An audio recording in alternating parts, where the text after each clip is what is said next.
Welcome back, everyone. I am the Depressed Eeyore, and this is Middara on Tabletop Simulator. I was feeling not too great during the previous recording. Came down with something, but I'm back to eating solid foods again, so hopefully my health will keep going up rather than down.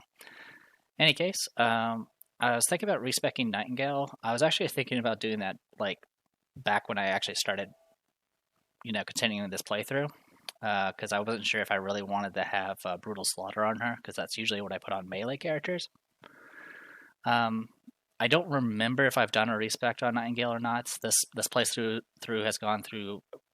It's gone on for a long time and has gone through many breaks. So I don't remember if I had or not. And usually I make it so the first respect is free. So I'm just gonna say it's free. If it's a mistake, I apologize.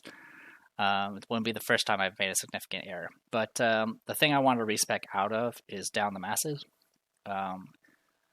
I rarely remember that I have it, and it's not really something I heavily like to rely on. It's also not very useful in boss fights, where you're fighting one big bad. It's essentially just a dead discipline at that point. So with that being said, I have two level 2 disciplines. So this one would be I would be getting 6 experience points back.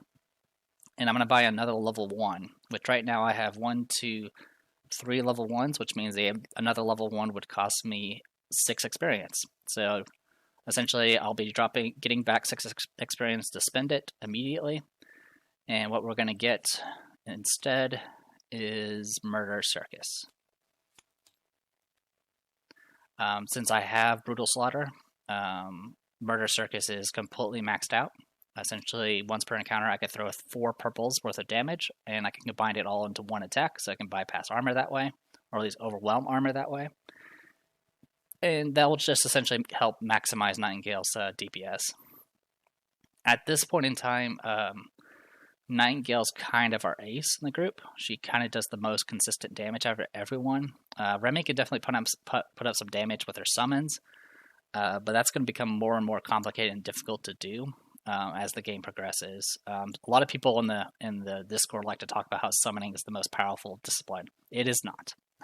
Summoner is not the strongest build. The strongest build is single target, dual wielding, multi attacker, melee multi attacker. Essentially, you can easily with enough support with courage and wilt and things like that. You can easily break 200 damage a turn with that sort of build, which we don't have that build set up. But I think in the future I will show that build off with a new character. Yes, I still have access to False Idol, and we still have a spare Quick Blow, so yeah, it's doable.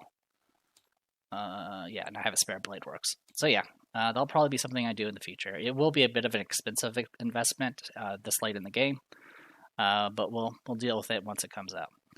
All right.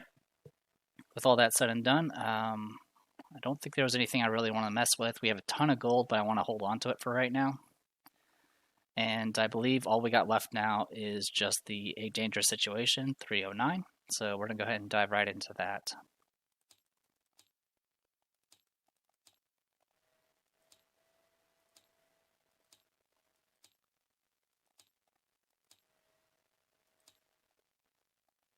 All right.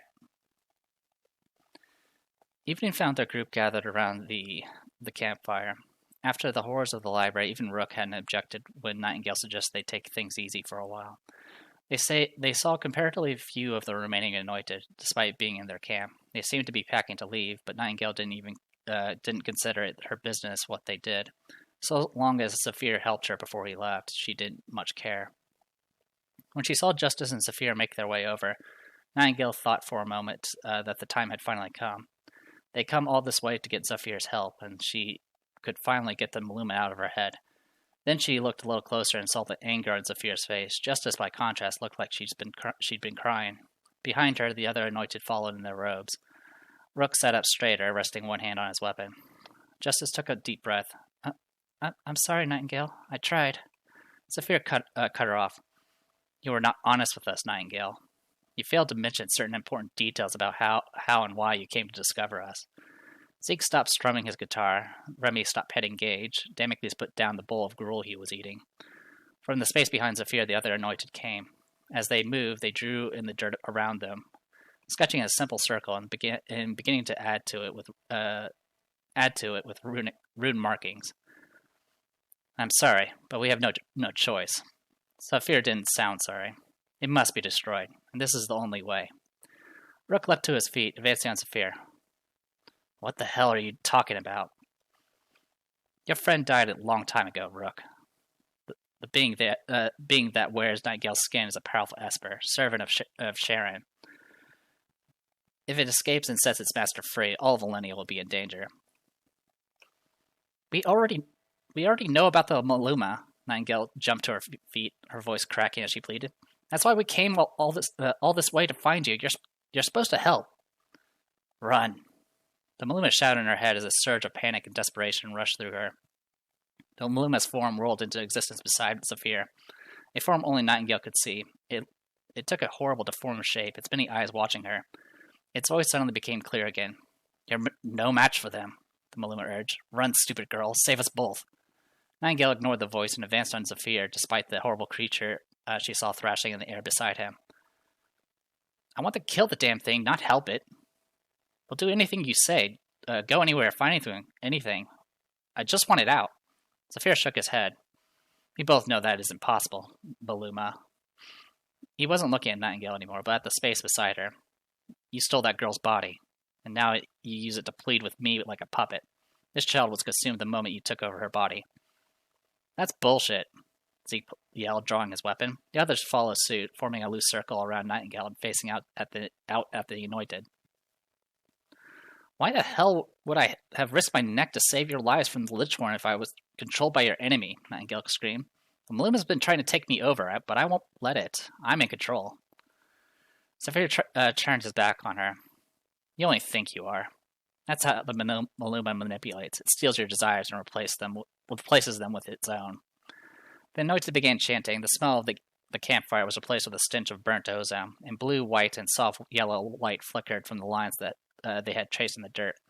The Maluma screamed so loudly in frustration that Nightingale's ears rang. It zoomed toward her, its many mouths opening wide to swallow her, its teeth glittering. Its unblinking eyes stared, and acidic saliva dripped from its teeth. Idiot! You condemned us both. Nightingale stumbled backward a step, shielding her face with both arms and whimpering. The attack proved illusory, however. Another second, and the Maluma was gone. Zephyr began circling them. The rest of you do not need to die here, he said. You aren't infected. Leave the corpse of your friend behind. Rook raised his weapon and charged Zephyr with swift pounding strides. He crashed through a few of the camp's chairs along the way, shoved the camp kitchen aside, and roared like an animal as he moved to swing. Instead of crossing out of the circle, Rook slammed into it like a solid wall. The light changed into an angry red, and sparks flickered out of the ground near the ruins. The anointed chanted louder, ignoring the attack. Zephyr hadn't even flinched. So you've chosen to die, he said flatly. Nightingale thought she could detect a hint of regret in his voice, the first sign of any empathy. Once something triggers the shield, it will be hostile to anyone that tries to cross it. We'll see about that. Rook brushed himself off, then swung at the barrier again with all of his might. He went flying backward and nearly landed in the campfire. Damocles caught him a few inches from the flames. How could you do this? Zeke asked, stepping up beside Nightingale. She saved your lives. Now you murdered her in cold blood? Zephyr shook his head, clearly annoyed. Did you not hear me? Your friend died long ago. At least now you can die with the solace of knowing that no one else will suffer because of it. A great bounty will come. The Maluma will be destroyed, and Alenia will be spared one great danger. God, Rook muttered, turning away from Zephyr. He's just going to trap us in here, then, until we've died from starvation or something else. And when Maluma has nowhere to go, he'll bring down the great bounty to come and banish it. All it costs is a half a dozen murders. Your deaths are on your own heads, Zephyr called harshly. I invited you to leave. I promised you wouldn't be harmed. If you had only listened, only the Maluma would have been punished. Put down the shield, Nightingale blurted. I promise not to resist. My friends shouldn't die because of me. You'll all cooperate too, won't you guys? Like hell we will. Remy glared out at Zephyr. Gage hissed from between her legs. baring his teeth at the anointed, yet even the cat seemed to know not to go closer to the shield. Wait! Justice pointed at Nightingale and the faintly glowing white stone, the section of the Pontifex. We have the Pontifex. If it could bind and unbind entities, then we can use it to unbind the Maluma and Nightingale. Nobody has to die. Saphir's eyes narrowed. We don't have all the pieces, Justice. We would have no way of containing it while we collected them. Without this barrier, we have no way of containing a monster as dangerous as the Maluma. You're the monster, Justice screamed. Nightingale risked her life to save us. Her friends fought beside you. This is how you treat them? I won't let you do this. She jumped at the nearest robed anointed, trying to tear him away from the circle. Saphir caught her around the waist, shoving her to the ground. Can't you see the evil when it's right in front of you? Justice landed prone and glared up at him, fury bulged in her eyes, the same anger Nightingale had seen in Hyde. Nightingale backed away from the edge of the barrier close as the Justice, pulling her friends to do the same. Saphir didn't see what Justice was doing until it was too late. Her massive tome snapped open of its own accord, and white light filled the air all around her, drowning out the shield. Saphir turned, his eyes widening as Justice lashed out with her Theodosian magic. He dropped to the ground, dodging most of its wrath.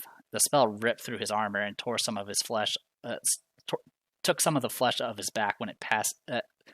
With it, as it passed and struck the shield, Nightingale and her friends were prepared for the explosion. The anointed, on the other hand, went flying through the air, scattering like ragdolls. A crater engulfed the tents and work areas around the campfire. Smoke rose from scorched earth, which had turned white and chalky from the attack. Within the shield, there had been no damage, though the containment spell itself had been blasted apart. Nightingale, run! Justice yelled. Nightingale didn't need telling twice. She turned for the swamp and sprinted into the dark. Her friend followed, leaving the campsite behind. Behind them, another one of Justice's terrible spells briefly lit the night with another flash, followed by the screams of battle. Wait, Zeke shouted, coming into a stop somewhere near the back of the group. Justice is still back there. We can't leave her. Justice can handle herself, Nightingale insisted, her head throbbing. Maluma was pulling at her feet, urging her to keep moving.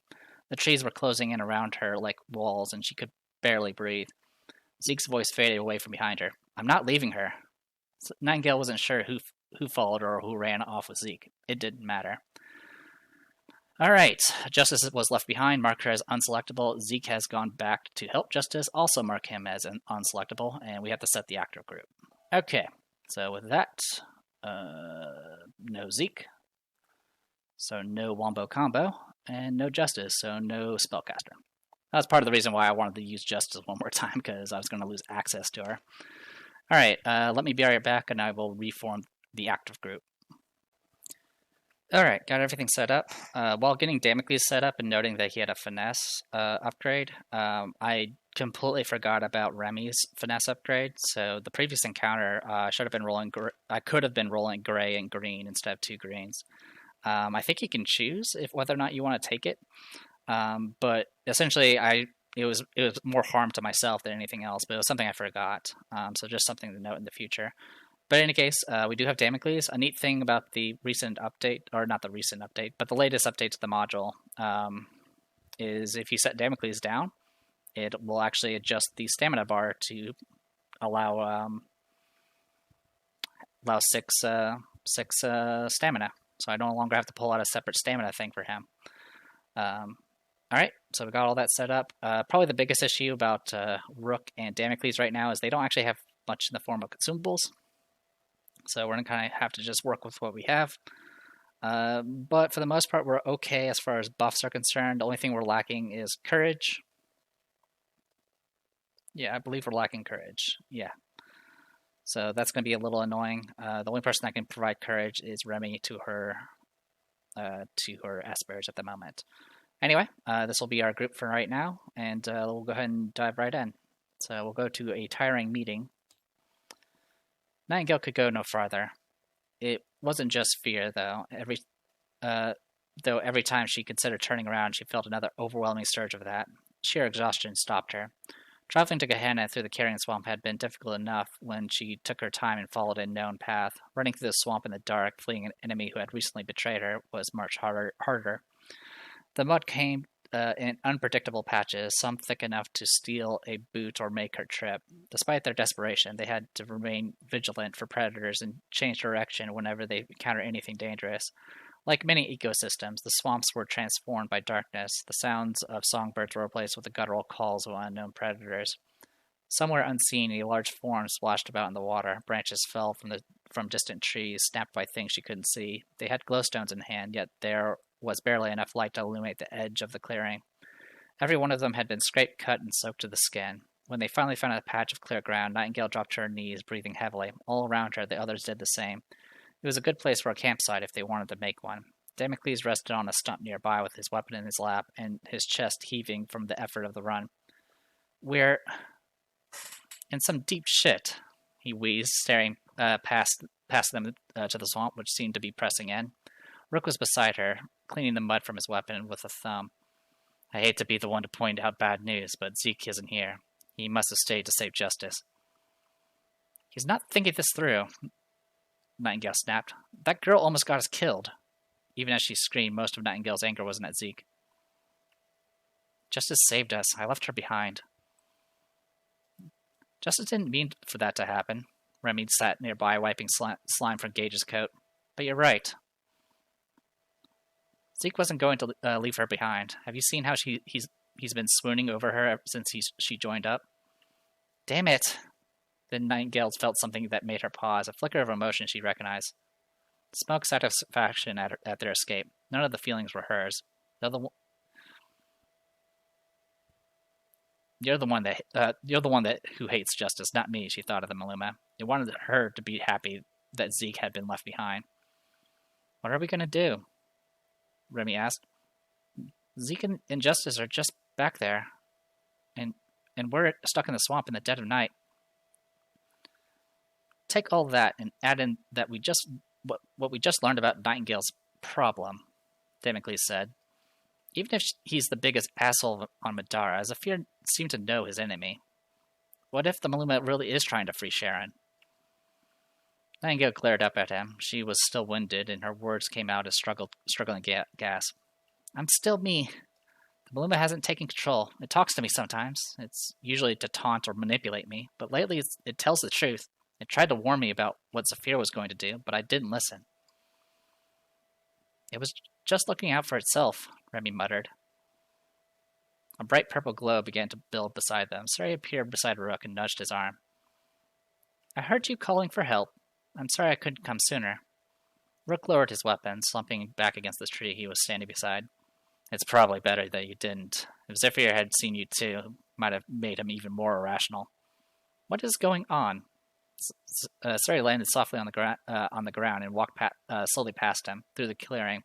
She seemed to be inspecting She seemed to be inspecting his resting companions. "Nothing good," Rook croaked. "Zephyr and his anointed decided Nightingale was too dangerous to let live. We got away, but Justice and Zeke are still back there. I have no idea if they're alive or dead." Sari's legs became indistinct as she drifted back toward him, and her expression was stern as she met his eyes. "Hopelessness from you, Rook?" Her face scrunched into a frown. "If they are alive, I doubt the anointed would kill them. Nightingale was the one they wanted." "More importantly," Remy interrupted, "Zeke and Justice are resources Zephyr could use against us. He will assume they know where to find us. Or he could hold them over our heads, trade them back for Nightingale, maybe." "You should go for help," Sari suggested. "Leave the swamp. I could find a path for you to human civilization, return with allies, and defeat the anointed. I'm sure they would give up your friends if it was their only choice." "You're right," Rook said, though his answer came only haltingly. "Nightingale's safety is top priority. If we went back to confront them, she'd be in danger." "Excuse me," Nightingale stalked over. "I'm not leaving my friends behind. I saved Zephyr's damn life, and he still tried to kill me. We can't chance Zeke's safety on the mercy of the anointed. And what about the Pontifex? Zephyr still has a piece around his neck. I needed to get the Maluma out." Sari sighed. "Emotions cloud your reason. A few days to gather allies will not damage your odds of recovering your friends or the lost Pontifex piece." "Not a chance." Nightingale folded her arms. "We're getting them back. Guys, any ideas?" Damocles was the first to speak. Maybe if we took a few hours to rest, then stuck back when they were all asleep, we could break Zeke and Justice free without much of a fight. They won't be expecting us to come charging right back in right after escaping, right? That sounds like a plan to me, Nightingale said. A few hours rest, then we head back. Any objections? Rook reached towards Suri, but his hand passed clean through her shoulder. Suri, would you be willing to keep watch for us? Suri turned away, her voice a quite frustrated mutter. Your decision is unwise, but I will try to help you anyway, as usual. Thank you, Rook said. I don't know what we would do without you. Suri smiled slightly. Neither do I. Alright, give me 1 second. One of my USB ports is being annoying. Alright, that should fix it. Alright, so it's going to check to see if we have experience guide, which we do not. So we go to no, which is Echo from the Past 313.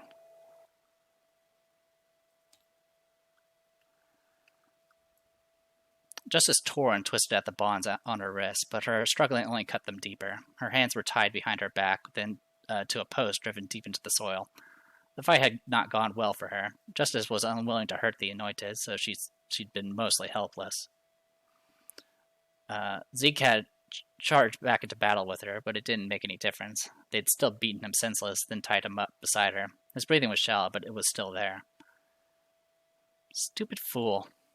Why did you come back for me? They almost killed you. Justice could handle herself, and Zeke hadn't done either of them any good by staying behind. Justice's tome had even joined in, trying to protect her. When the two of them had been beaten, it still fought and nearly took the arm off the man who had restrained her. Unable to take away or control Justice's book, Zephyr had been forced to wrap it closed with rope. It was only 20 feet away, weighed down by several heavy rocks, and far enough that its magic wouldn't bring it back to her. Something small and life moved near the dark tree line. Justice's eyes snapped open, and she traced the figure as it moved through the gloom. Whoever it was knew how not to be seen. They carefully avoided the Anointed, standing watch, keeping to the dense rubble of former buildings. 1 second, getting a phone call. Sorry about that. Alright, let's continue.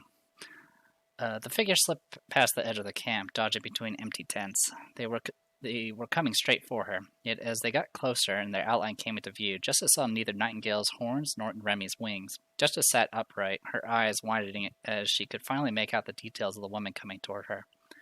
It was Echo, the woman she killed but hadn't managed to keep dead. The grim deacon from the Mines of Hyde was there, and Justice was helpless. She didn't have long to consider what to do. The Anointed weren't far, so it wouldn't have been hard to attract their attention. But since she was their enemy, maybe that made Echo her friend? As Echo came closer, Justice chanced speaking instead of screaming for help. What do you want? She whispered, her voice barely audible. Instead of answering, Echo quickly and quietly bounded toward her, clearing the distance in a few quick strides. Echo jumped subtly and slammed her knee into Justice's chest, forcing her down with a pained grunt. Despite her small size, Echo's grip was as unyielding as Rook's. Justice tried to scream as Echo pressed down on her with inhuman strength. It only came out as a muffled whine as Echo squeezed a dirty hand around her head and wrapped it tightly over Justice's mouth. Justice struggled for a few moments, kicking and trying to hit Echo with her bound hands, but she only managed to dig the ropes deeper into her wrist. Then she felt something cold against her neck and frozen in place. Echo smiled down at her with glossy, unfocused eyes. Good to see you again, Echo whispered in a voice like wind and dead leaves. You have something I want. You stole a piece of the Pontifex. You're going to tell me where it is. If you try to scream again, I'll slit your throat a long time. Before your other friends come back. Understand? Justice nodded, though the movement was barely a twitch. She couldn't move much with that knife pressed to her skin. Echo pulled back the hand from her neck, though the cool touch of steel remained. Justice glanced briefly toward her tome, but knew there was no chance she would get it back. Zephyr had disarmed her completely. I don't have it. I don't know where it is. Echo pressed down with her knee again. The world started to swim and briefly went red. Wrong answer, Echo snarled. Her hot pain flashed around Justice's neck as the blade slowly broke the surface of skin, drawing blood. Justice froze completely, desperately fighting back a scream. The blade stopped suddenly. Echo grunted once before rolling to the ground beside Justice. A heavy stone landed beside her a second later, one side splattered with blood. Zeke was on his feet again. Justice had no idea how he had the endurance to stand after the beating he'd received. He grabbed another rock, but fumbled it with bound hands. Intruder, Zephyr, you're under attack. Justice rolled onto her back, looking up at Echo as the woman lunged for her again, without a weapon that time. Her teeth snapped into a rictus grin, and her eyes were wild. Justice dodged to one side, but wasn't nearly fast enough. Echo landed on her with a thud, slamming her to the ground again. Justice's head hit hard, and the edge of her vision flashed once. Nausea and disorientation surged in her chest as her limbs weakened. She thrashed in the dirt as Echo wrapped her hands around her throat. I still owe you for what you did, she said, cackling. First you, then your boyfriend here. Stop.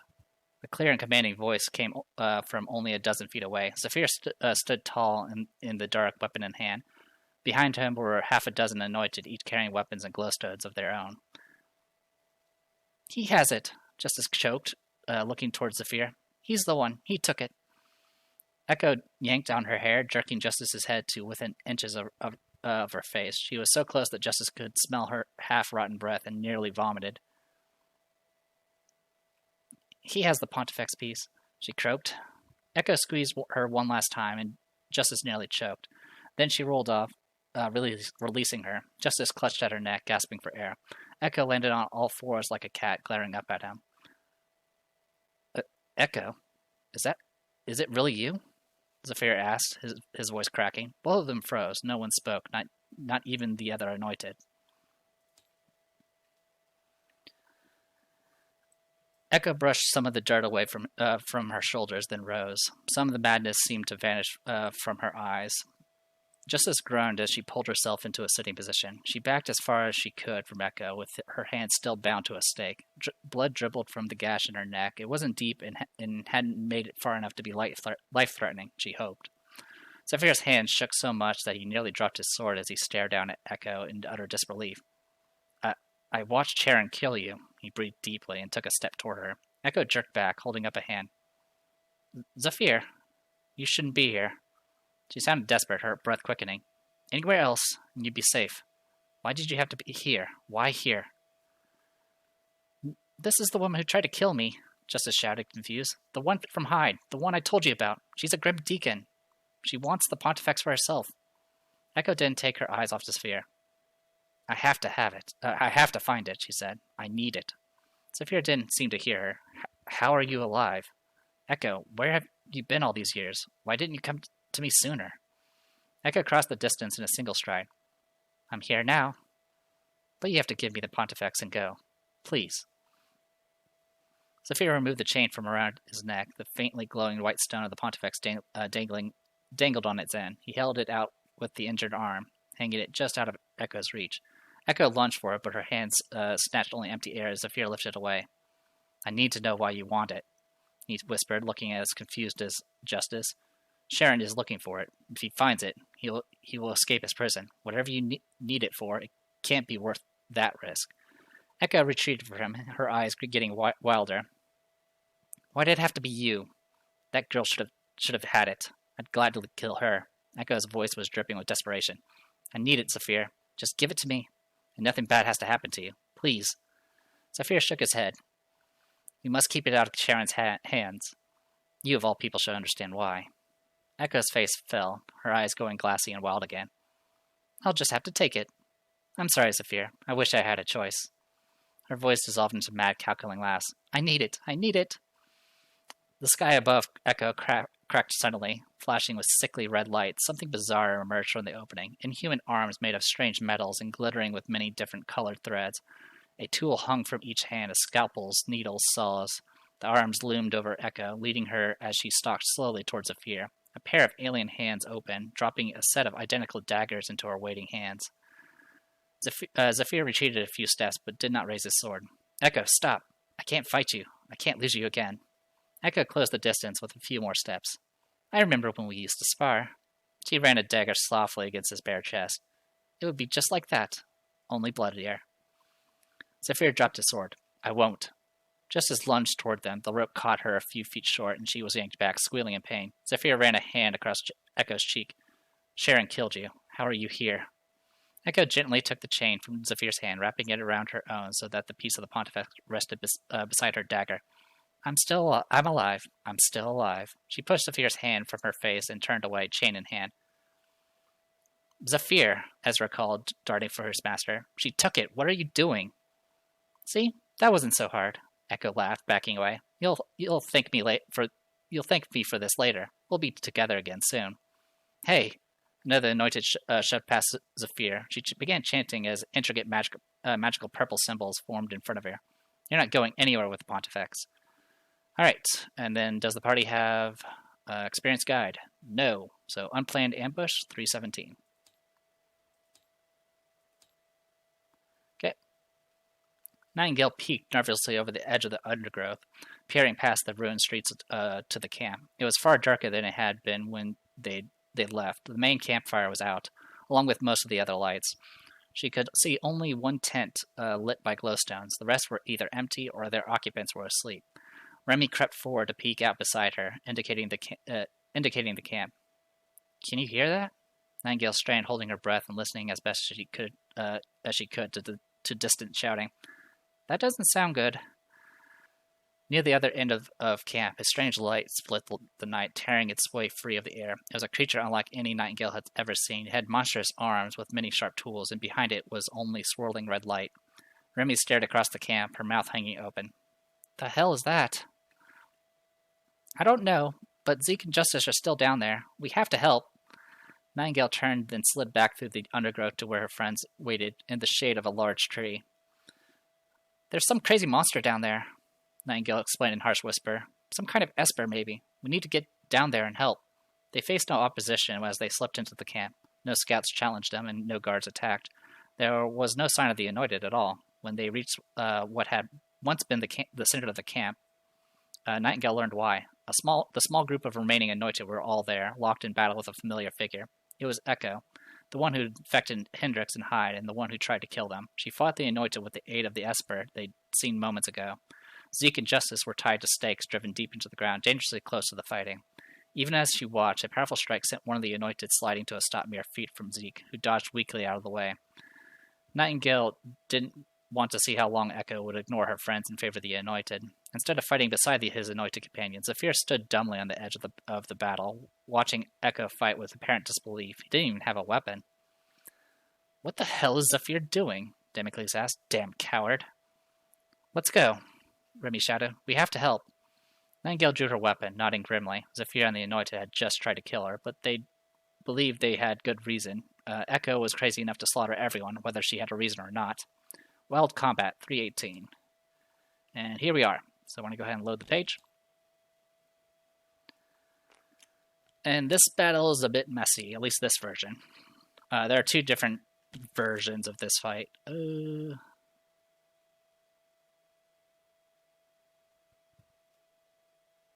Okay, so it's just giving me a note down here in the text. Check the chapter book and the number in the corner of each card to be sure you're using the correct amounts. So some fights, of course, Echo may have more than one initiative card. All right, little bit of a spoiler, to be honest. Wild combat. Through the wild disarray of the skirmish, you see the two anointed members bravely fighting against Echo. Your presence causes one of them to throw you a grim expression. It looks like it's going to be a three-way battle with Echo and the anointed, and you all battling for supremacy. All right, special encounter rules. Echo, Cosmic Marionette. So we get UM40, which gets us Echo.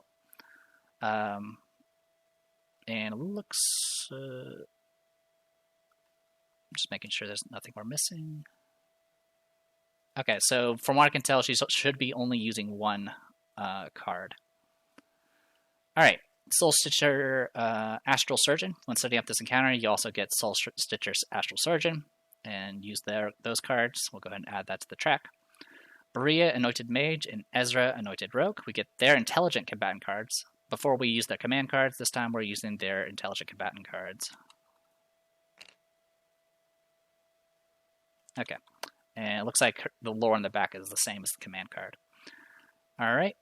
Also, why does Ezra have two cards? Oh, I think I think that's for a certain fight. Okay. So we'll go ahead and add them to the thing. Anyway, when setting up this encounter, if the players have the story flag experience guide, read the following special encounter rule. Well, we don't have experience guide, so that's not going to happen. The only figures that start on the board at the beginning of this encounter are Bria, Ezra, Echo, and the Soul Stitcher. All only include their cards in the initiative track when setting up this encounter. So we're still running to the fight, is what's happening here. So for right now, we don't have... It's just going to be... Essentially, the bosses and the NPCs at this point. Only include their cards to the initiative track when setting up this encounter. Adventurers are placed on the board and their cards added to the initiative track at the beginning of round 2. Only read this hidden text if instructed to. And at the beginning of round 2, if the players have the story flag experience guide, read the following special encounter rule. Otherwise, read the special encounter, get them all. So at the start of round 2, we get the read, get them all. Okay. So yeah, for this particular fight, we are not using the extra initiative cards for Ezra and Echo. And this fight could be a little complicated because it's a lot of different specialized AI cards. Ezra here has Backstab and Elusive. His movement points do not get taken away from... He has free movement, essentially. He also ignores armor while flanking. Every time Ezra is attacked, he dodges. And during this dodge, he does get +1 shield to the result, unless it's a skull. During the follow-up step of an attack, Ezra will spend Burst to remove negative effects from an ally anywhere on the board. If there's an opponent within range 4, he'll throw at the lowest lowest armor value. If there's an opponent adjacent, he'll try to poison them. If he can move and flank an opponent, he will flank them and then attack 3 times. If he can't flank, he'll just move to be adjacent and attack twice. And then after that, he will throw one more time. Okay. Now, something to note is if he does do the triple attack, he does not continue down. All right. And then Bria here, there is been an errata note about Bria because her stuff was kind of broken. But she has Hemlock and Sarah, so she does have SOI of 6. She's nimble and elusive. Any opponent within SOI fails a conviction check by 3 or more, gets inflicted with darkness and condemn. It'll check to see if there's another ally and an opponent within SOI. Cast a spell 6. Warp to be adjacent to another ally within SOI. Then move to flank the target of the previous spell if possible. So the problem is there's no continue down on that first step, and so essentially she just kind of does nothing. She just kind of warps around and moves. There should be a continue down for that. So just letting you know that first AI step should have a continue down. Everything else I think is normal. All right. With all that said and done, let's go ahead and take a look at Echo, Cosmic Marionette. She is nimble and elusive, and the first time each turn she successfully dodges an attack in the current action and all abilities, then moves 6 spaces and then attack. Is there an opponent adjacent? She will attack and inflict she'll attack with a follow-up that does magic damage and inflicts wilt, darkness, and disease. If she can move, she'll move towards the nearest opponent and attempt to attack and inflict condemn. And if she's taken a bunch of damage, she'll do an AoE attack that will do magic damage and heal herself. And then the last thing she'll do is she'll do an AoE darkness. She also has some healing as part of her anytime she gets a burst on her attacks. All right, and then the Soul Stitcher. Soul Stitcher has Arcane, which means it ignores symbols. Immunity to Condemned and Poison Paralysis, so it can only be afflicted by darkness and wilt. Each time the Soul Stitcher can, it will counter at range 6. And while the Soul Stitcher is on the board, Echo has immunity to effects. So Echo is usually not immune to anything, but while the Soul Stitcher is on the board, she's immune to everything. And it says effects, which that includes even special effects, so it's even immune to Nemesis. Alright, so Soul Stitcher, what it'll try to do is, if there's nothing on its initiative card, it will try to suck somebody in. If there's an opponent within SOI, it'll cast a spell and do magic damage. and then it will, if there's someone adjacent to Echo, it'll warp that person as far away from Echo as possible, and then teleport next to him, and then start attacking. Alright, and it does a bunch of magic damage. It has no armor, doesn't move, it just teleports, and it has a blue casting die, so have fun. Okay, so with all that said and done, let's go ahead and dive into this, but let me do one thing and check. Okay, so the changes to Bria is the first AI step has a continue down, and then the third AI step where it says an opponent with an SOI, it'll only do it if there's multiple opponents. So now the trigger step for that is now been changed, so it's a bit more restrictive. Okay, so with that, let's go ahead and hit shuffle and get started. So like was mentioned, first round is going to be the Soul Stitcher. There are rules for the Soul Stitcher. Echo is backed by a large Esper. The creature's abilities may instruct you to put a figure on its initiative card. While here, these figures are trapped in a hostile dimension. At the end of each round, they are dealt green magic damage. An adventurer trapped in this dimension may make an encounter action to make a Perception plus Lore 15 check to find a way out.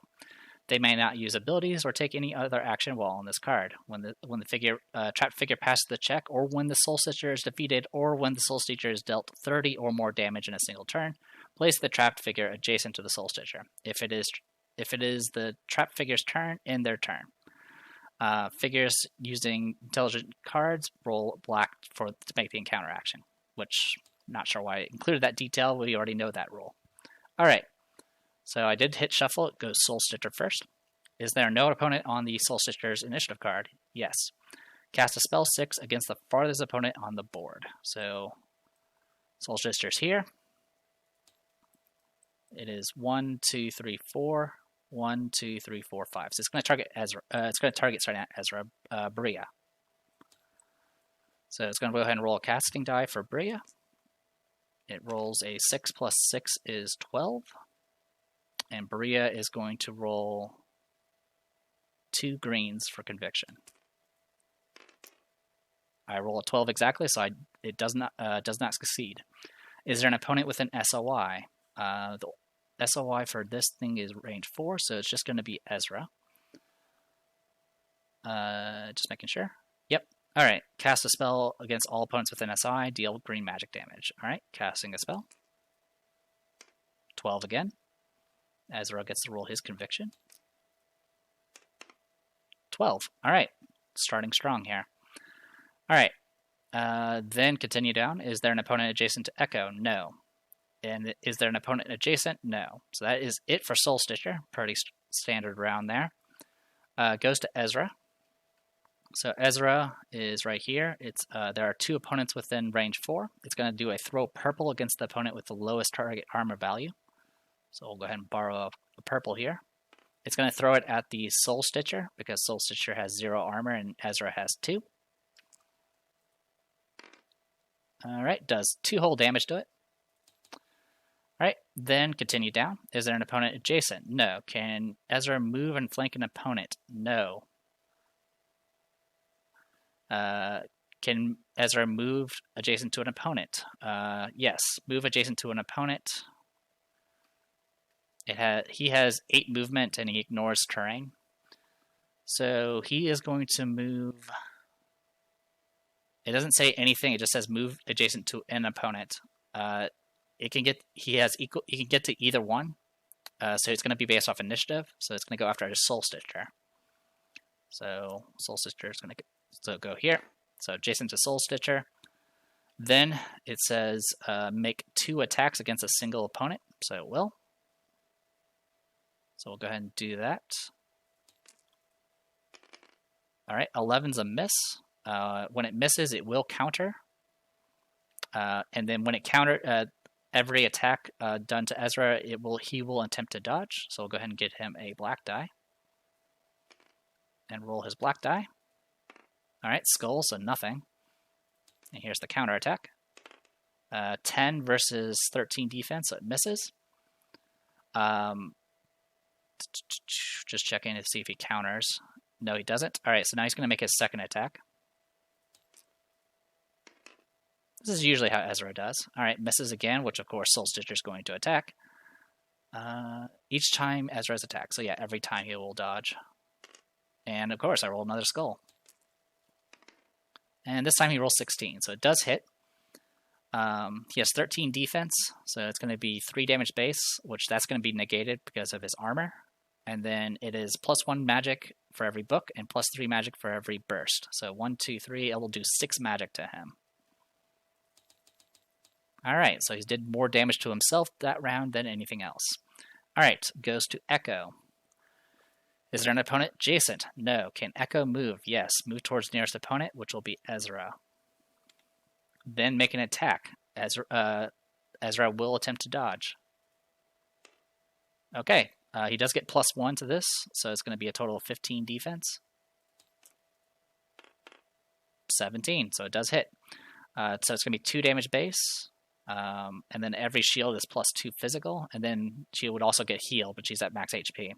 So 2, 4, 6, 8, and then 3 armor, so it's going to do 5 damage. And then he has to make a conviction check. 11 is not good enough. He's going to get condemned.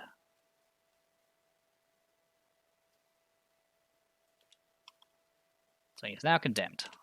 Alright. Are there at least 2 opponents with an SOI, and Echo has at least 15 damage? No. Is there an opponent with an SOI? Yes. Cast a spell 6 against all opponents to do darkness. Alright, 12 seems to be the spell casting number here.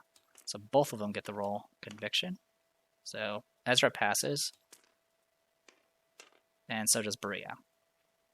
Okay, goes to Bria. Bria is there another ally and an opponent with an SOI? Yes, her SOI is 6. Cast a spell 6 against the opponent with the most damage. So that will be against... So that's 14 versus Soul Stitcher.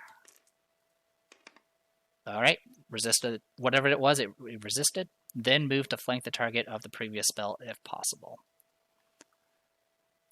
It cannot... 1, 2, 3, 4, 5, 6. No, cannot flank. Is there an opponent? So it specifically says move to flank the target if possible, but there's no way to flank. So is there an opponent adjacent to an ally with an SOI? Yes. Another ally with an SOI makes 2 attacks against an adjacent opponent. If there is not another ally with an SOI, Bria will make these attacks instead. Okay, so 2 attacks using Ezra, attacking the Soul Stitcher. Just making sure. Is there an opponent adjacent to an ally with an SOI? Yeah, because her SOI is 6. Okay, so yeah, attack Soul Stitcher. Okay, 16 versus 13 defense. That's going to do 3 damage. You ignore symbols because he's arcane. And then a second attack. 13 exactly, does 0 damage. Okay.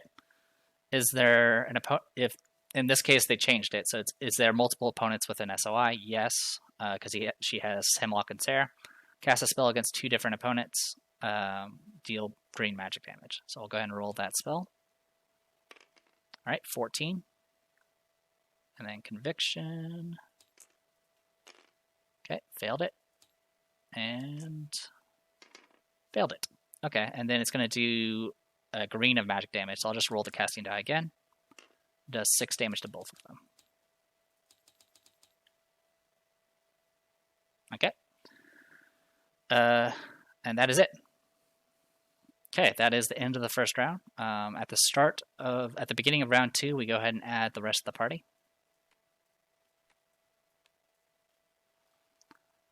So we have to set them up based off the setup here. I want...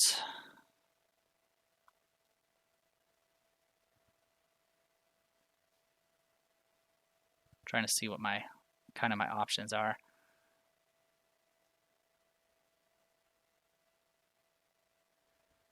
Okay, I want Nightingale to be here.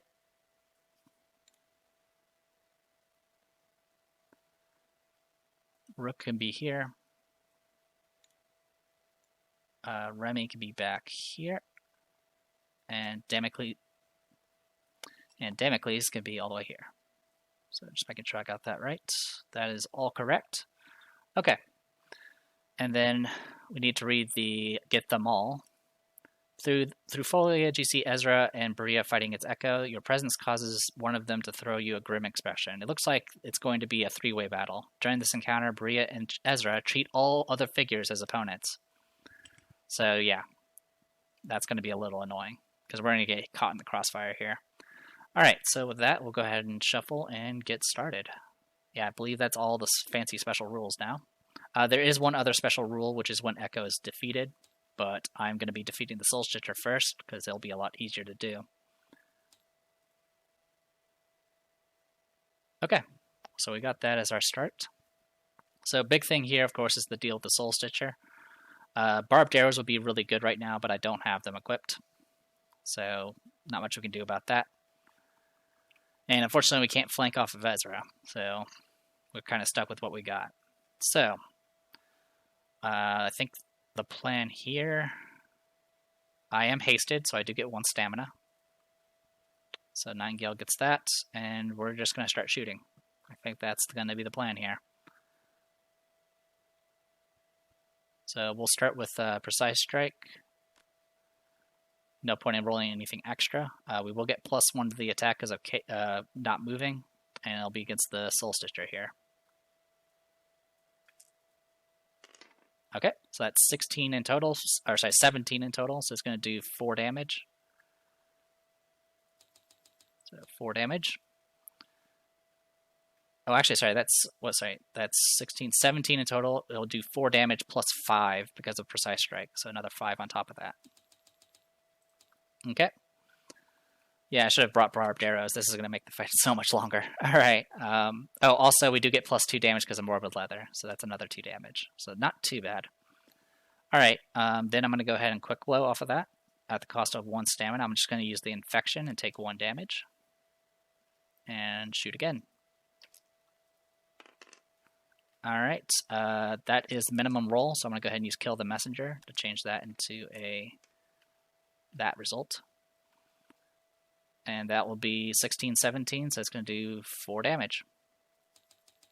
Alright, before I do anything else, I'm going to go ahead and do Like the Shadows to move here, just so I can have a little extra defense. Alright, then I will go ahead and... Yeah, I'm not going to do Murder Circus this round, so we're just going to keep shooting. So I'm going to spend 2 stamina to shoot again. Same target. Alright, 13 exactly. Or sorry, 14 exactly, because I get +1 because I haven't technically taken a move action. So I'll do 1 damage. And then I'll Quick Blow off of that. Oh, that was my 3rd attack. So I'm actually going to go ahead and do Brutal Slaughter for the 3rd attack to do an additional 6. There you go. And then Quick Blow for the final attack. Misses completely. I could reroll, but chances are I'm probably not going to do much damage anyway. So I'm going to go ahead and let the Soul Stitcher shoot back at me. I am not dodging. Alright, it misses. And good to go. Alright. Now, one thing to note about Arcane, it only negates symbols on dice. It does not negate the symbol from courage. So that's something you can try to take advantage of. Alright. So it's going to go Remy next. Alright, so I do have Helping Hands, which I seem to forget that I have all the time. So let's go ahead and... How far can you move? 1, 2... Alright, so key thing here is...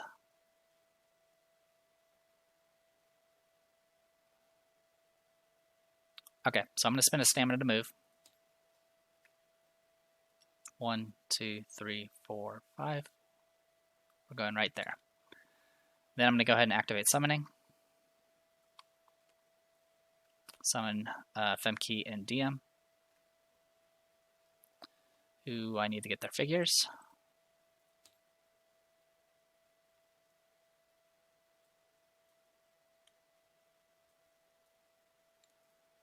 Alright, We're going to put Femke here and DM there.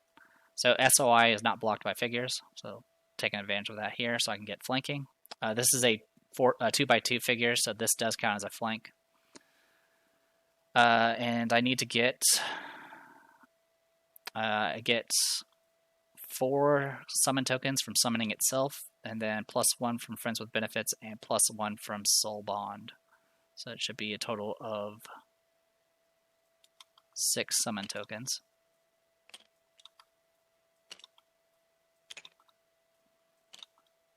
Okay, like so. Alright. Then I'm going to go ahead and... How's this work? Whenever a Loyal Esper you summon, spends SP, blah, blah, blah. If either you gain or lose a positive effect, you each. Okay, so that works. So what I'm going to do is I'm going to spend a stamina to cast Banished Knowledge on somebody else, which I'll cast it on DM, which will in turn apply haste to everybody. Because that's how Soul Bond works. So they're all hasted. Like so. And then I'm going to go ahead and use that last stamina to go ahead and get Courage on herself, which in turns will put Courage on DM and Femke. Okay, so I have no stamina left. But what I'm going to do now is spend a summon token to attack with Femke. So we'll go ahead and attack with Femke there. She is flanking the Soul Stitcher, so she gets +1 attack here. And this time, and she has to be in power because it's Femke. So it's going to be these dice. Alright, Skull's a miss, so everything you want will trigger. We'll go ahead and roll again. I'm going to go ahead and use a Demon Voucher.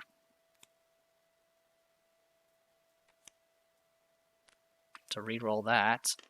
Okay, so Demon Voucher used. Alright, so 15, 16 versus 13. So it's going to be 3 damage base. And then +3 from the symbols from the Courage, because those don't get negated. So that brings us up to 6. And then Backstab will bring it up to 9. So a total of 9 damage. Okay. Then I'll go ahead and have it spend a stamina to go ahead and quick blow off of that attack. So here comes the next attack. Unfortunately, we're probably going to lose Courage here. So 12 +1 because of flanking brings it up to 13 exactly, so it does hit. It's going to do base 0 damage, +3 from the symbols from Courage, +3 from Backstab, so I'll do 6. Okay. Then I'm going to go ahead and spend another summon token to attack again, using Femke. +1 because of flanking. Alright, I do hit. So it's going to be 6 damage plus another 6, because this is a third attack made this round. So it'll be a total of 12. Okay. And I'll hold on to the other summon tokens for right now. I also need to add them to the summon, the roster now. So we'll do Femke, then DM. Okay. Okay, so that's the end of that. That's the end of Remy's turn. Now it goes to Femke. Femke is going to get 1 stamina because she is hasted, and it's the first round. She's going to go ahead and pop False Idol and attack with flanking. Alright, so that's 17, 18. So it's going to be 5 damage base. +3 from the Courage symbols, so that's 8. And then Backstab will bring it up to 11. So 11 damage. So that's 71. She will spend a stamina to go ahead and do Quick Blow off of it. Okay, 14, 15, so it's going to be 2 damage base, goes up to 5 because of Courage, then up to 8 because of Backstab. Okay, and that's going to be it for Femke. Now it goes to DM. DM is going to get 1 stamina because she is hasted, and it's her first turn. She'll go ahead and do False Idol. She is not automatically empowered for attacking anyway.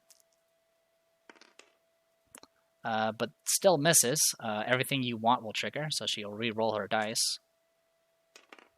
Okay, so that's 18 plus 1 because of flanking, 19. So that's going to be 6 damage base. Plus 3 because of courage. So that brings it up to 9, and then the backstab will bring it to 12. Okay. Then she'll go ahead and spend 2 stamina to attack.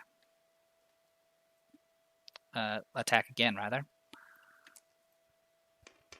Alright, 15, 16. So it's going to be 3 damage base. Goes up to 6 and then 9 because of backstab and symbols. Symbols being just the ones from courage, not the ones from the dice. So we're at 100 out of 150. She's already used her reroll for this round. I think I will go ahead and leave it at that for right now. Okay, so it's now going to go to Damocles. It's Damocles' first turn. So he's going to go ahead and target the Soul Stitcher. He's going to try to hit it as hard as he can. So he's going to do, from where he's at, he's just going to do Blade Works, Sinful Privilege, Imbued Fear, and attack the Soul Stitcher from all the way from there. And we'll see if we can make something happen here. I'm also going to go ahead and do Iridium Dagger.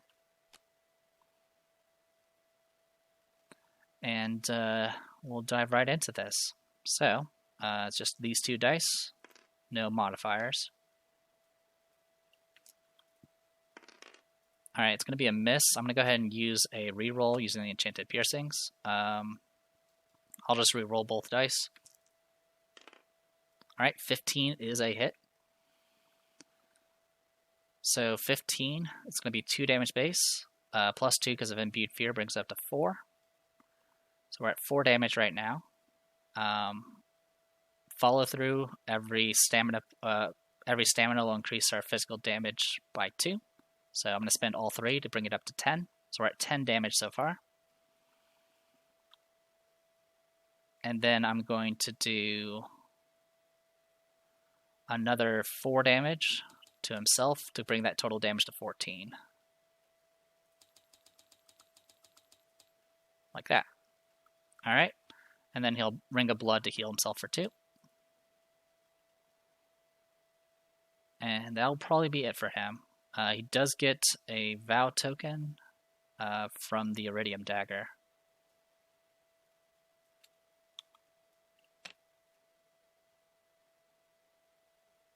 Yeah, he doesn't actually have... anytime an ally is defeated with an SOI... Yeah. He also would give a Vow token to someone with an SOI, but there's no one nearby. Okay. Now it goes to Echo. Is there an opponent adjacent? Yes, it's going to attack either Ezra or DM. DM is further up on the initiative, so it's going to go after DM. DM will be able to nimble dodge. So we'll go ahead and roll for that. And she gets +1 to this. So her defense is 14 because of Friends with Benefits. So she's up to 17 defense. And he gets 14, so it misses. Okay. Can Echo move? Move towards nearest opponent, then make an attack. Alright, same thing. Same action, so I'm going to go ahead and spend a stamina to dodge now. Okay, so now she's up to 15 defense. Nope, extra shield for that one. Alright, misses. And then, are there at least 2 opponents with SOI? She hasn't taken damage. Well, she's taken damage, but not enough. Okay, and then is there an opponent with an SOI? Yes. It's going to go ahead and target everyone with an SOI. So it's going to be everyone. So I'll go ahead and roll that casting die. Alright, 14 in total. Go ahead and roll for Ezra.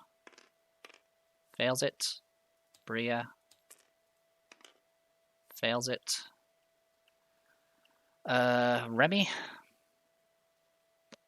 Actually, also, it's within 4. Okay, so yeah, we'll go ahead and do Remy. These 2. Okay, fails it. And then Femke. Fails it. and then DM. Fails it. So everyone gets darkness.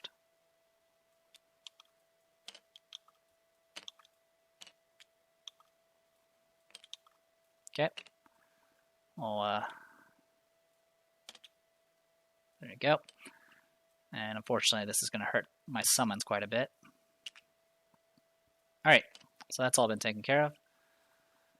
And that is it for Echo. Goes to Rook.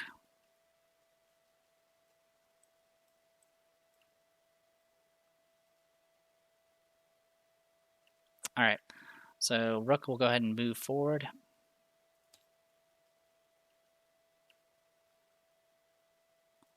Actually, yeah, he'll move forward. 1, 2.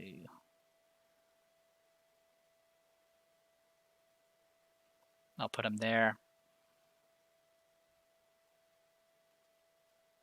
1, 2, 3, 4, 5. We'll go here. Alright, and then we'll go ahead and do Font of Renewal. And I'm also going to attempt to put Wilt on the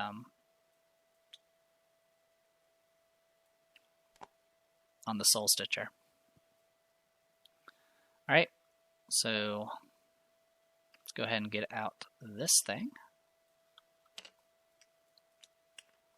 Feels like it's been forever because my most recent solo playthrough, I'm not using Font of Renewal.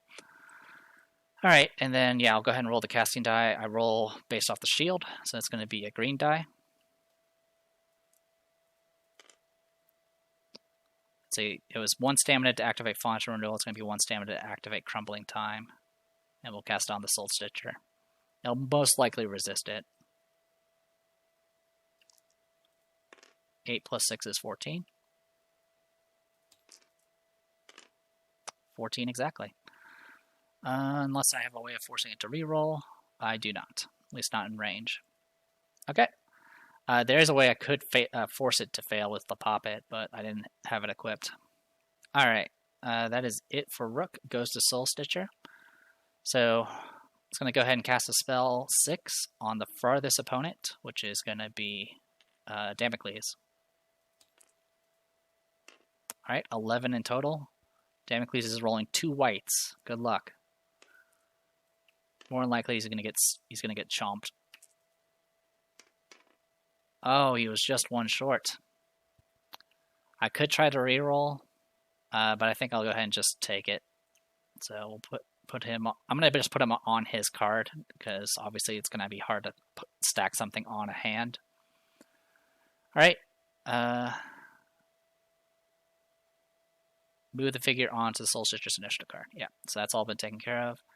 And how's this work? At the end of each round, they are dealt damage. Okay, so he'll be chomped in a second. All right, then is there an opponent with an SOI? Yes, cast a spell 6 against all opponents. So go ahead and roll that. 7 plus 6 is 13. All right, we'll start with Bria. Passes. Ezra. Fails. Rook. Passes. Out of range of the other 2, so it's just going to be Femke, DM, and Remy. So we'll do Remy first. Alright, Femke. Fails, and then DM. Jeez. Why do I even bother getting conviction if I always roll single digits? Alright, so then it's going to go ahead and roll a green die for damage.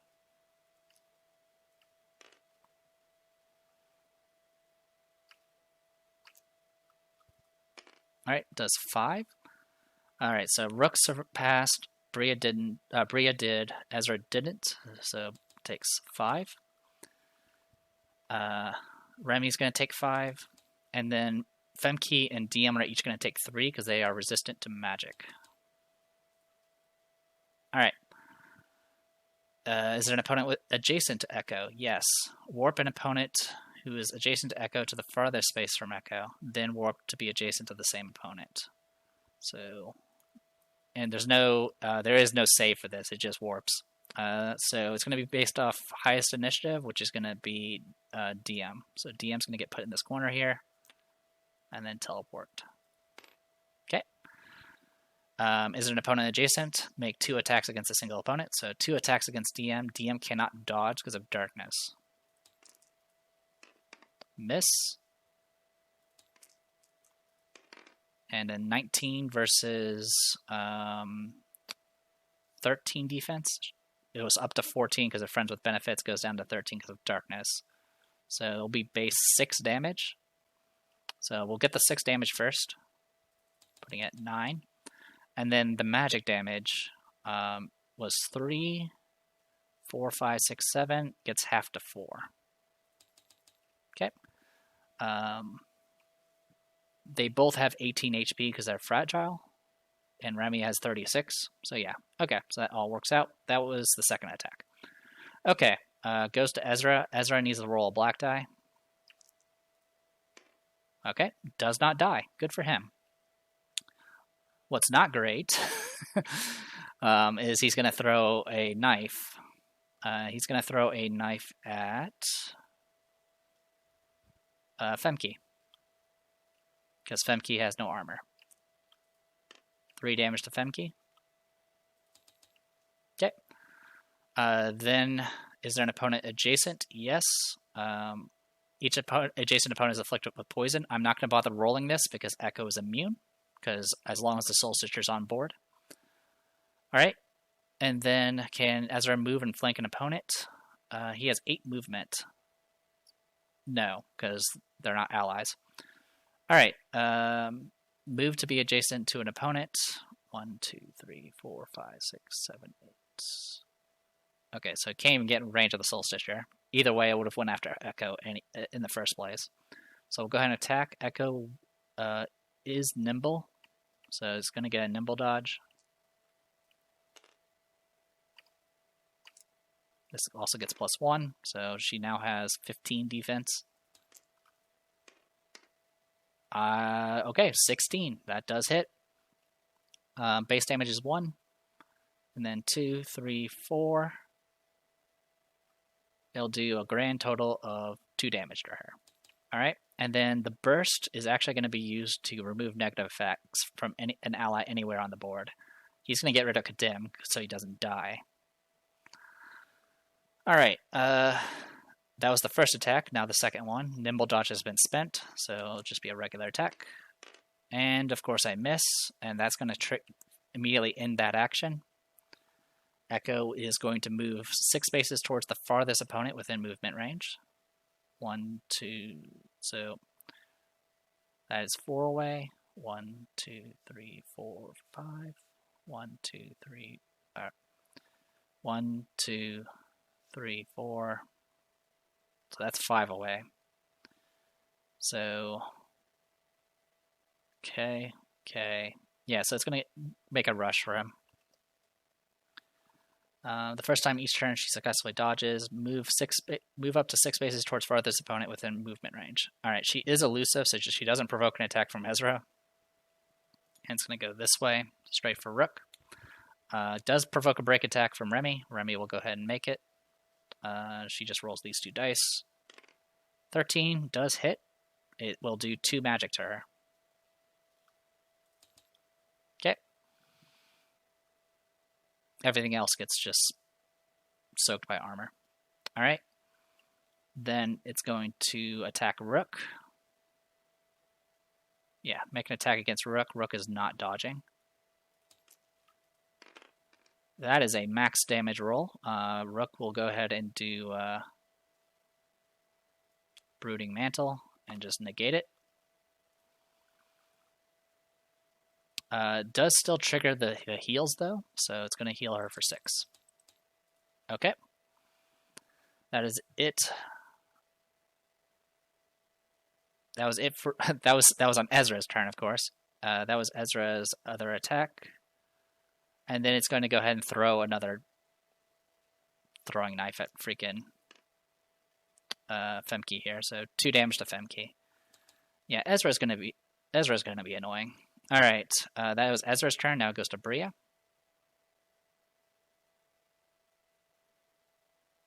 Alright, just checking a few things. I don't think the Soul Sisters, it did fail us. I think it did fail a check. I don't know if it was by 3 or more, though, so I don't know if it's going to get afflicted with darkness. I mean, I could go check. Yeah, let me be right back. So, sure enough, it actually rolled 10 on its conviction versus 14. So it should have gotten afflicted with darkness and condemn. It's immune to condemn, but it does get it should have been afflicted with darkness, and that would have happened on round 1. So I should have hit, which means I should have.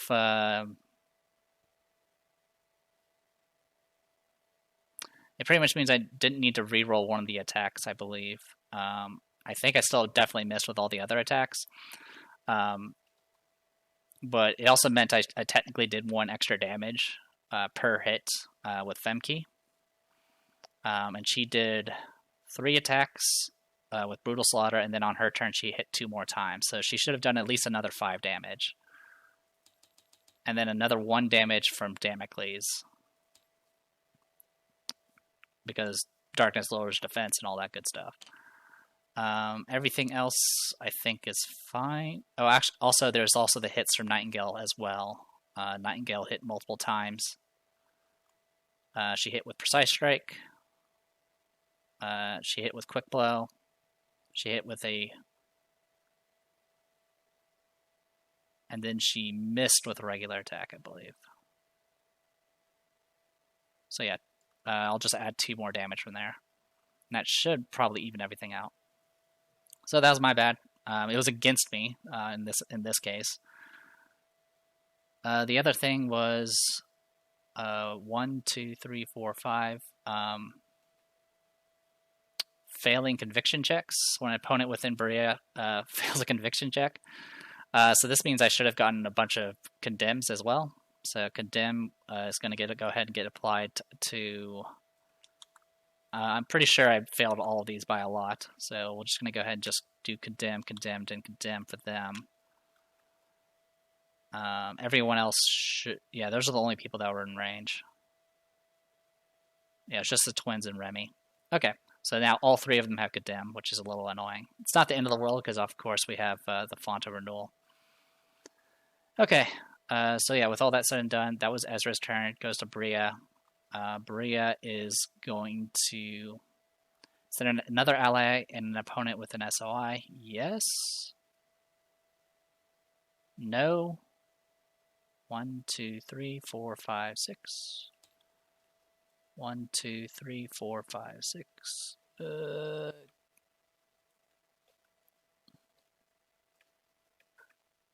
It is clipping the corner, so no. So the answer to that first one is no. Is there an opponent adjacent to an ally with an SOI? No. 1, 2, 3, 4, 5, 6. Yeah, out of range. Is there an opponent within SOI? No. Otherwise, the ally within SOI with the most damage heals for 3. So that'll be Ezra.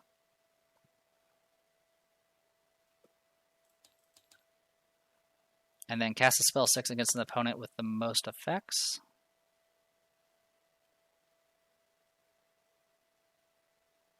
Yeah, that step never happens. Well, she can't target any opponents, so I'm going to assume that can happen, because you still have to be within SOI to cast a spell. So, just going to heal for Ezra for 3. Yeah, Bria's AI card's kind of wonky, to say the least. Alright, we're going to go ahead and roll for the green die here. Damocles is going to take 6 magic, putting him to there. And let's go ahead and start the next round.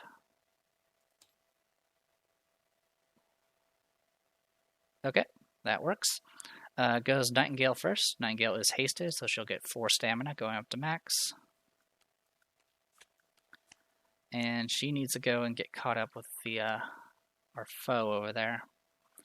Unfortunately, she's just going to have to move, so we'll spend a stamina to move.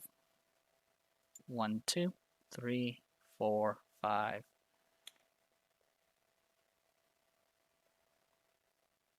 6, 7, 8. So that's going to cost another stamina. Then I'll go ahead and do like the shadows to move 2 more steps to get to here. All right. Then we'll go ahead and do precise strike and make our attack. No bonuses here. All right. The 3 is the minimum roll that you can get on a red die, so I'm going to change that to the maximum using Kill the Messenger. So that's 16 versus now 12 defense, so that's going to be 4 damage, which will turn into 9 damage because of the precise strike, so 9 damage in total. Okay. I'm going to go ahead and take a damage and do the infection to go ahead and get quick blow going. Oh, also plus 2 damage from morbid leather. I always forget that. Alright. Go ahead and make the shot there. Alright, so that's 17 versus 12, so it's going to be 5 damage base. 7 because of morbid leather, so 7 damage in total. Alright.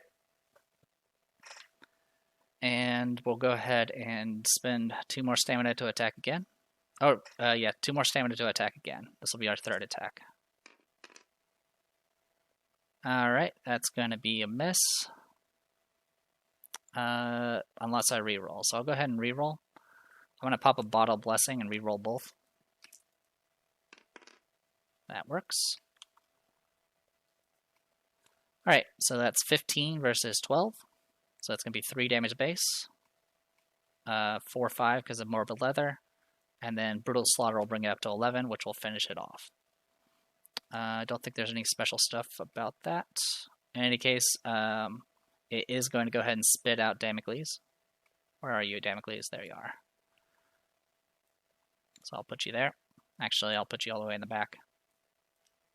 Okay. But yeah, that finishes off Soul Stitcher. So, boop. So now Echo is no longer immune to effects. Also, I did forget to try to apply Darkness when I attacked with Damocles as well. But that doesn't really matter since it would have been already Darkness at the time.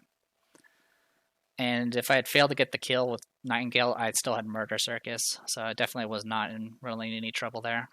In any case, the drops, it's uncommon tier. So we'll go ahead and get 1 loot. Unique loot. Alright. There are no uncommon. There's none left. So it's just nothing. I believe it's just nothing. You don't just draw another card. Alright, that is it for Nightingale. Unless I want to attack.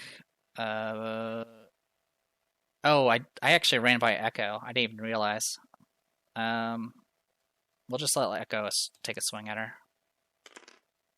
13. That would have hit. Would have done 0 damage. Okay. So, actually, sorry, it will do, 0 damage. Plus 1 armor, and then reduce any damage taken by 2. That's melee. So yeah, sorry about that. It's kind of hard to tell that that's,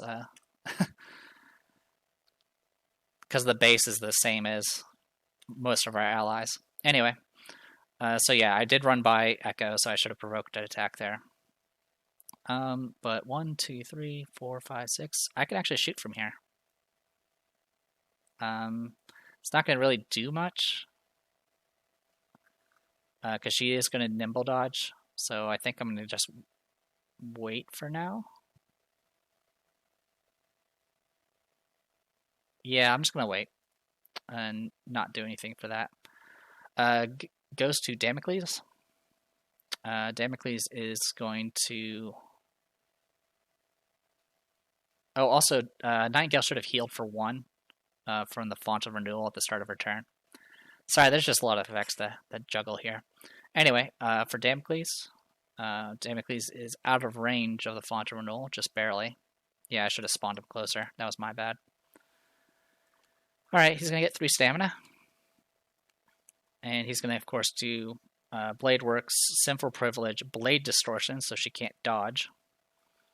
Imbued Fear, and that is it. So we'll go ahead and make the attack and see what happens. Oh, also, Iridium Dagger. Alright, 15's a hit. So it does hit. I'm going to go ahead and roll for the conviction check before I forget. 10. So it is, the force is the force is X plus difference hits, so I hit by 2, and then it's 6 plus the highest level core discipline. My highest level core discipline is 3, so it would have been 9 plus 2. That's 11. Oh, I did get darkness off. Good for me. I'll just borrow the Soul Stitchers. So Soul Stitcher. So now she's darknessed. In any case, the base damage is 2. 3, 4 because of Imbued Fear. So we're at 4 damage so far. She does have 2 armor, so it goes down by 2. So it's at 2 damage now. Then every shield is plus 1. So that brings it up to 4. Burst brings it up to 7. Books brings it up to 9. So we're at 9 damage so far. Also, I grabbed the wrong token. That is a heal token, not a vow token. I will... And that'll be 9 damage in total. I think I'm just going to leave it at 9 for this round. Then I'm going to go ahead and use Ring of Blood to heal for 2. Oh, also I will pop 2 follow-throughs. Actually, no, I won't pop any follow-throughs. And then I'm going to spend a stamina to move closer, because I was dumb. We're just going to go right here. Alright. That is it for him. Okay, so that was Damocles goes to Bria. Actually, that's a bad spot. Let's not go there. So the issue here is Bria is going to nuke anyone that happens to be nearby. 1, 2, 3, 4. Oh, I'm an idiot too. She should have cast. She should have actually cast a spell on.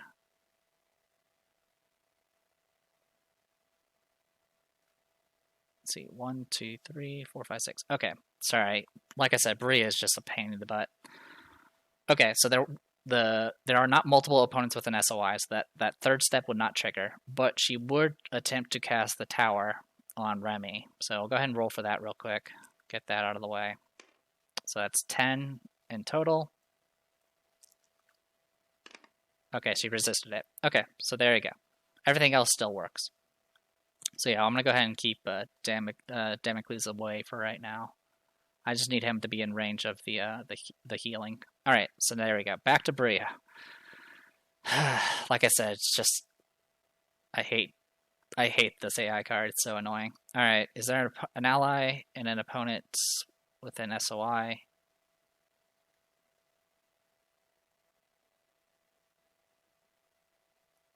Oh, actually...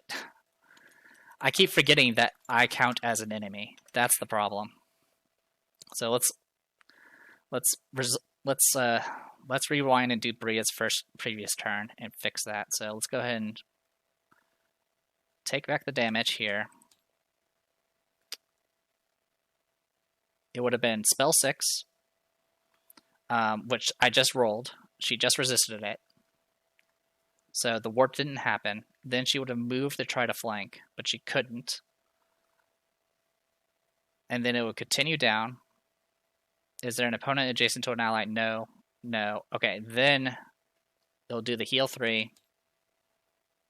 Because there's not multiple opponents within range. It's going to go ahead and cast the tower on Remy, which is now 15. And she's going to take a bunch of damage. Okay, so it's going to deal 3 damage for each effect the target has. So it's going to do 3, 6, 9, 12. It'll do 12 damage to her. And then it's going to apply darkness, disease, and paralysis. She is immune to disease, so she will get paralyzed instead. Okay. Alright, that takes care of that. That was her her previous turn. Now it's her current turn. Her current turn is she's going to go ahead and cast a spell and attempt to do the warp again.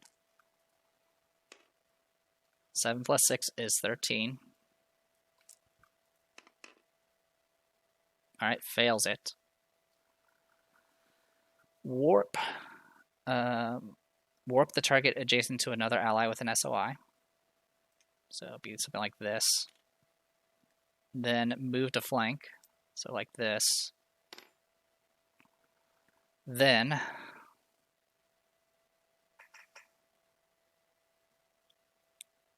is there an opponent adjacent to an ally? Yes.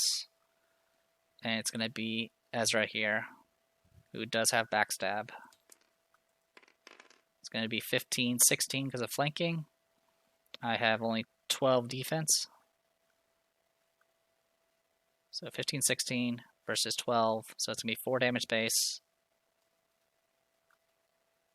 5, 6, 7.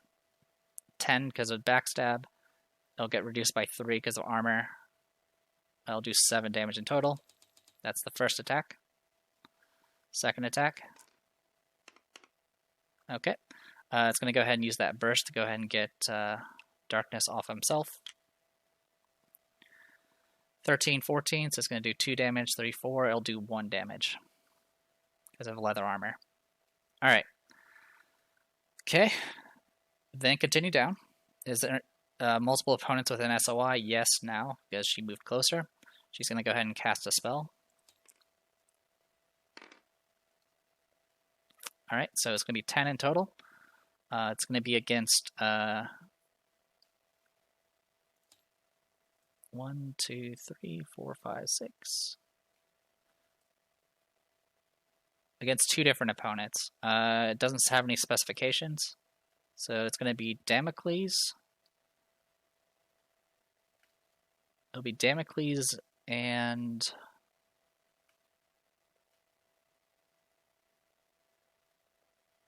Remy. Okay, Damocles and Remy. So Damocles, go ahead and roll for your save. Fails it. And he's going to get condemned and darkness.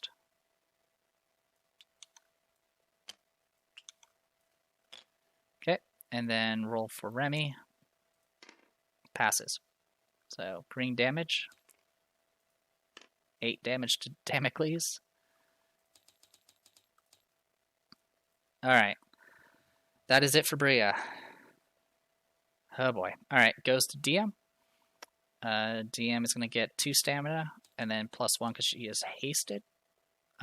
She is also going to need to roll for condemn, because she can't get rid of it. She doesn't die. She'll spend a stamina to move. Actually, she has to spend 2 stamina to move, because she's in muck. 1, 2, 3, 4, 5, 6. And that's going to be it for her. Alright, goes to Rook. Okay. So Rook is going to get 3 stamina. He's going to spend 1 to go ahead and try to put Wilt on Echo here. Alright, 12 in total. You'll probably resist. You don't, so you get wilted. Alright. And then I'll go ahead and spend another stamina to go ahead and put up Corrosive Ideal. Actually, I will attempt to paralyze first. Actually, even better idea. I'm going to spend a stamina to re-equip. I do not need Hemlock and Sarah at the moment. Also, I should have given someone an intervention last round, but I was dumb. I'm going to give an intervention token to Femke. Okay. So, I spent a stamina to re-equip. And then I'm going to spend a stamina to go ahead and cast Root the Mind on Echo there. 11. Okay, and I'm going to go ahead and flip this to force it to fail it by 1. So now she is paralyzed for a round. Okay. Then, actually that wouldn't do shit. Well, that's alright. Well, at least he'll buy us a turn. Alright, so that was it for... also, before that, I'm also going to go ahead and activate the Monocle and give her Nemesis. Alright, it goes to Echo's turn. So, can't do anything this round. She's going to flip this, and now she's no longer paralyzed and immune to paralysis. Goes to Remy's turn. Remy is going to use the Font of Renewal to get rid of Condemn. And then she's going to get her stamina, and the paralysis will go ahead and wear off. Okay. That is it for that. Then it goes to Ezra. Ezra is going to go ahead and throw a purple knife at Femke because he's a jerk.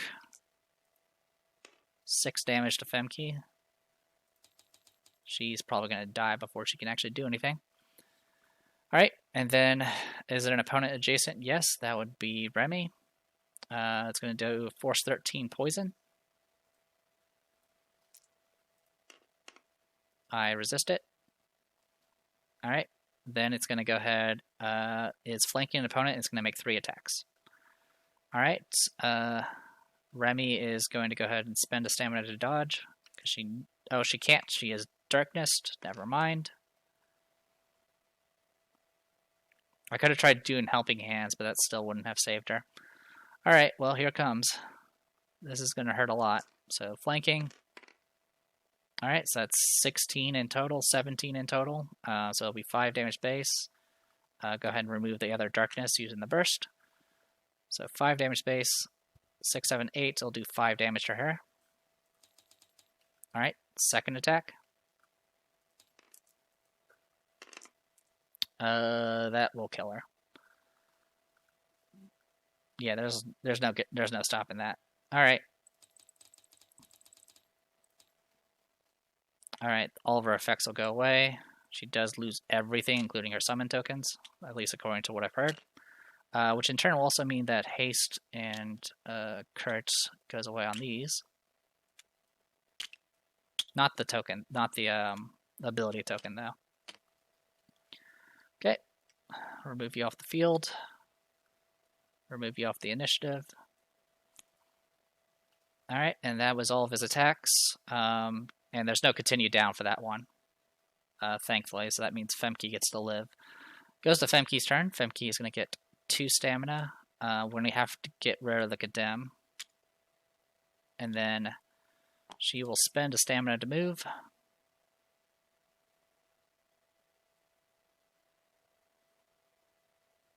One, 2, 3, 4, 5, 6. I just want to get out of line of sight of that thing. Okay, that works. Alright, and then I'm going to go ahead and activate False Idol. Targeting Echo. Echo is darkness, so she cannot dodge. So and she's Nemesis, so I do get +1 to this attack. I am attacking through an ally, so I get -1. So it's going to be just no modifiers, and she has -1 defense because of darkness. Alright, here goes nothing. Attack. Oh, I have to include the empower die. Okay. Misses. I'm going to go ahead and do everything you want. Alright, 13. And then it's against 12 defense, so it does hit. It's going to be 1 damage base. 2, 3, 4, 5. So 5 damage, and then +2 from Wilt, so 7 damage in total. Alright, and then she's going to go ahead and quick blow off of that. Alright, 12. And it's against 12 defense thanks to darkness, so it does hit.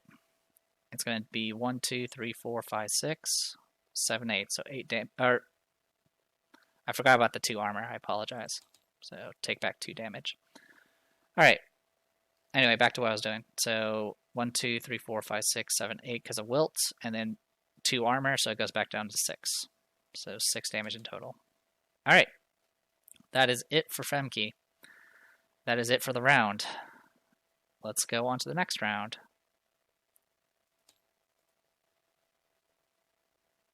Okay.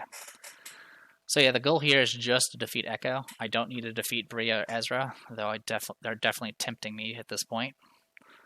Goes Femke first. Femke's going to get 2 stamina. I'm going to go ahead and use this opportunity to heal for 2. I'm just going to leave the darkness active. I'm going to spend I'm going to go ahead and activate False Idol to get my free attack. Attacking. I am still attacking through Rook. I'm kind of okay with that. Yeah, I'm going to have to because I can't risk running around for a flank. Alright, so yeah, let's go ahead and make the attack. Alright, 12 exactly. Does hit. It's going to do no damage because of armor. But it will do 2 damage because of wilt. Okay. And then I'll quick blow off of that. Alright, 14. So it's going to be 2 damage base, which gets reduced to 0 because of armor. And then 1, 2, 3, 4 from shields. And then 2 from wilt brings up to 6. Okay. And then I'll make one more attack with the last 2 stamina. Alright, misses. I'm going to go ahead and do everything you want. 13 does hit. It'll be 1 damage base. 2, 3, 4, 5, 6. Goes down to 4 because of armor. Goes up to 6 because of wilt. And then it goes up to 12 because of brutal slaughter. So 12 damage in total.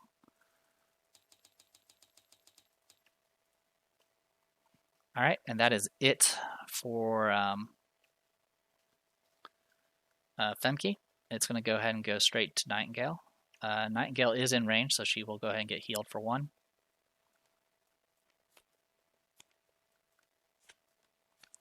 So I guess the question is, can I kill? Alright, so first things first, I am going to go ahead and do Like the Shadows.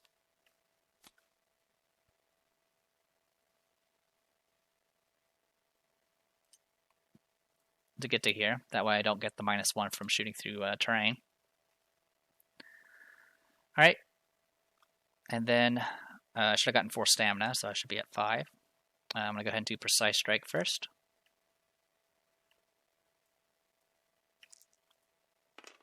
Alright, 14. 15 because I'm not moving. 16 because of Nemesis. So that's 16 versus 12. So that's 4 damage base, and plus 5 because of Precise Strike, because I did get 4 or higher, so that's 9. And then 10, 11, 14 from the burst, 16 because of books, 18 because of wilt, and then I have armor piercing, so it'll be 18. So that'll put you at 62. Alright, then I'm going to go ahead and do the infection, take a damage, and then quick blow off of it. So second shot. I technically haven't done a move action, so I get +1. So that's 14, 15, and then Nemesis makes it 16. So again, 4 damage base. 5, 6, 7, 8. So I'll do 8 damage. I have armor piercing, so brings it to 70. I'll spend 2 stamina to go ahead and shoot again. Alright, I'll go ahead and do Kill the Messenger. Change that 4 to a 9, so that's 14, 15, 16, so 4 damage base again. 5, 6, 7, 8, 11, 17, 19, because of wilt. I felt like I might have forgot a wilt on that previous attack, but that's okay. I'll just press onward, because I'm not going to check. Alright, and then I'll go ahead and quick blow off of that attack. Shoot again. Alright, 17, 18, 19. So that's going to be 7 damage base. Oh, what I have forgotten is the Morbid Leathers. All of them at least 2 of them I know I did, I rolled, actually I think I did it on 3, so it should be another 6 damage. Alright, anyway. So 19, so that's going to be 7 damage base, 9 because of Morbid Leather, 10, 11, 12, 13, 14, 18, and then wilt brings up to 20. So that's 115. Alright, and then I will shoot one more time.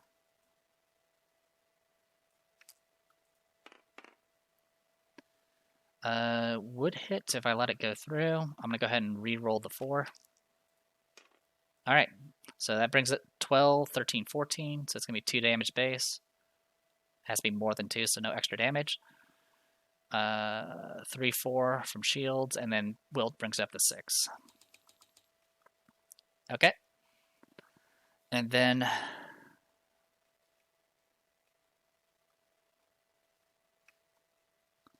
what do you think the chances are of getting a kill here? Be pretty tough. I'm going to pop a phase token.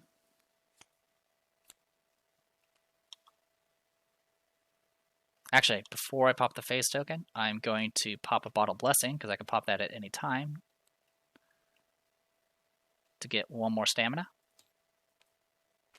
And use that stamina to quick blow off that last attack. Then that's going to unfortunately miss. Yep. And then that's going to cause her to go running.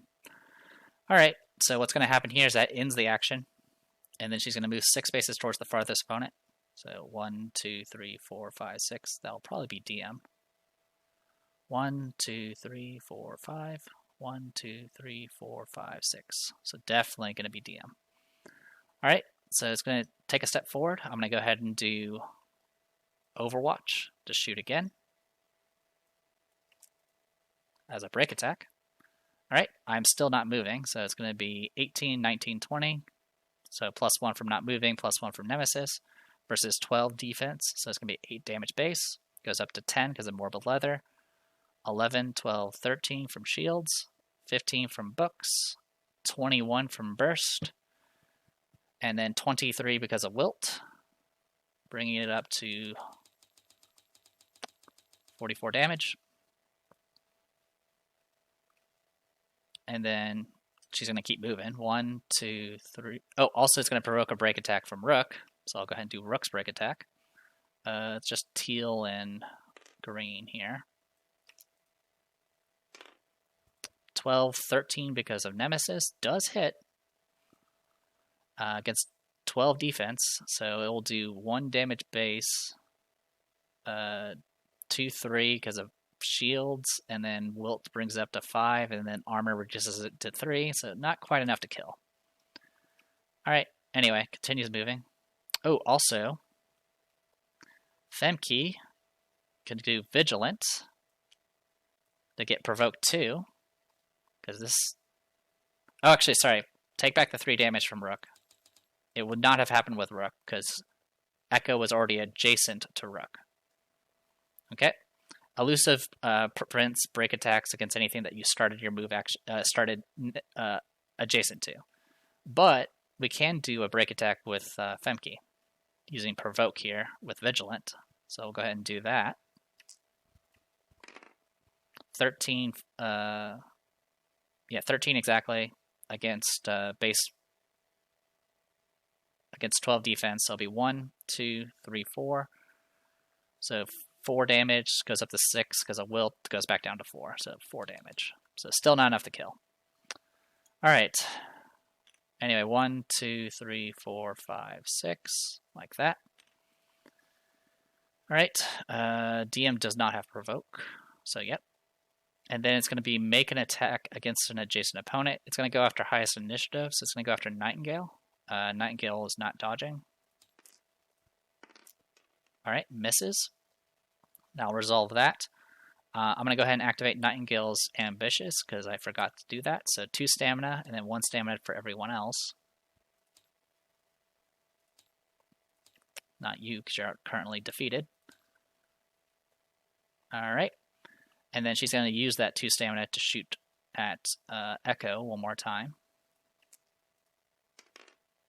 Alright, 12, 13 because of Nemesis against 12 defense, so it does hit. 1 damage base. 2, 3, 4 from Symbols. 6 because of Wilt, and I pierce armor, so that will finish off Echo. Alright, when Echo is defeated... when Echo would be defeated, read the following hidden text. Echo gasps at the horrible gash in her side. The wound looks fatal, but she still stands. If the Soul Stitcher has not been defeated, read the section below. Well, I already defeated the Soul Stitcher. So, defeated, I'll go ahead and draw my loot. Yay, 12 gold. I will take it. Again, I apologize for all the mistakes. I think I cleared up most of it. I think most of my mistakes were against me. But in any case, we do... each party member gains 1 experience point. So, there you go. So, everyone gets experience points.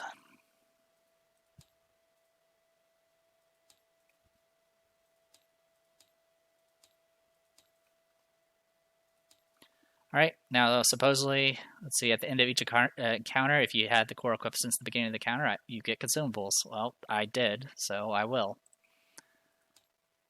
Even if she didn't survive it. I think there was some discussion in the Discord about that, but at this point, since the Discord is so flooded with stuff, I'm just going to go based off the errata, and as far as I know, there isn't anything in the errata that mentions that. Alright.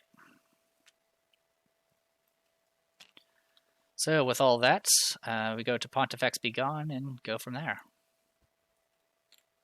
But that's going to have to wait until... I think that's going to wait until next time, because this has gone on for quite a while. So I am the Depressed Eeyore. This was Middara on Tabletop Simulator. Hopefully you guys enjoyed it, and I'll see you guys later.